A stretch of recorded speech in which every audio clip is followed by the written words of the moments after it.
Well, I think we're going to pay close attention to what's happening with the virus itself. We're still analyzing the not only the actual virus to learn more about it, but also the response to it. So we're looking to see if the Chinese government will be able to contain, or at least help contain, the spread of the virus.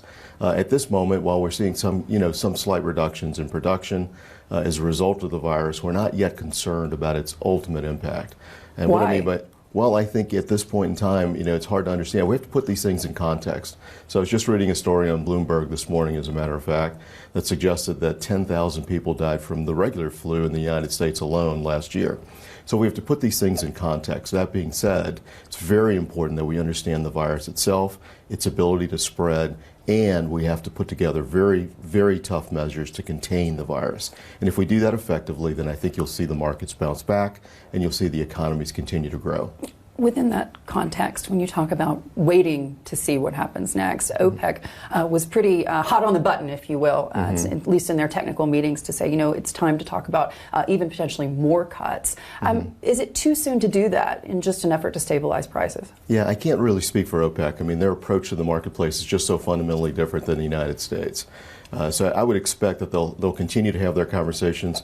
I'm not completely aware of their last meeting, if you will, if the exact results. I think we're still sort of trying to figure out what those results are. So I really can't speak to OPEC, but I can tell you in the United States, production is going to continue. Our own EIA is telling us that, while there may be some slight dip, if you will, in the production numbers, we still expect those numbers to continue well past 13 million barrels per day in 2020, and perhaps even higher in 2021. Well, the critics would potentially say there's so many factors, obviously, that you are very much aware of in terms of stabilizing the price and the market dynamics today that weren't potentially the case, I guess you could say, even a decade ago. But in terms of that OPEC push to potentially cut more and take more off of the market, some people would call that price gouging at a time when people in China are dying. The Russians don't even seem to be on board with that. Yeah. Well, I think that some people will say that. There's no question about that. But I think OPEC's ability to affect the market is just fundamentally different than it was, say, 40 years ago. 40 years ago, had OPEC made that type of an announcement, we might see prices jump 20, 30, 40, 50%. Almost overnight, literally overnight in some cases. We're not seeing that. And I think it really speaks to where OPEC fits in the marketplace today. It is fundamentally different, and that's due to a number of reasons, as you pointed out. U.S. production continues to grow, it continues to stabilize the market in its own right. So we're just looking at a really different market. In terms of the picture for U.S. demand and growth in the next few years, obviously all of this against the backdrop of this black swan moment, the coronavirus coming into play. What's your thoughts regarding a healthy price today for the U.S. market? That's hard to tell. It depends obviously on each producer and what their cost structures are. But we think, at the moment, the cost structure is such that companies are going to continue to produce. So I would assume that if we see a price drop, that brought us back to say $20 a barrel, you would start to see that production stop.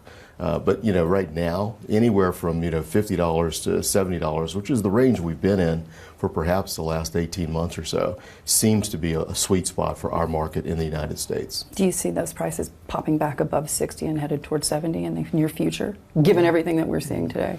I don't know. I'm not seeing it in the marketplace today. I mean, this morning I think we're somewhere around $55 for Brent.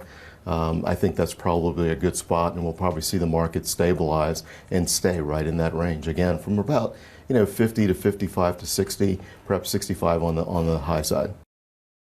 Hi, I'm Joanna Bersecci, and thank you for watching. You can check out more of our videos by clicking on the boxes on the screen. And don't forget to subscribe to our channel for more from CNBC International. Thank you for watching.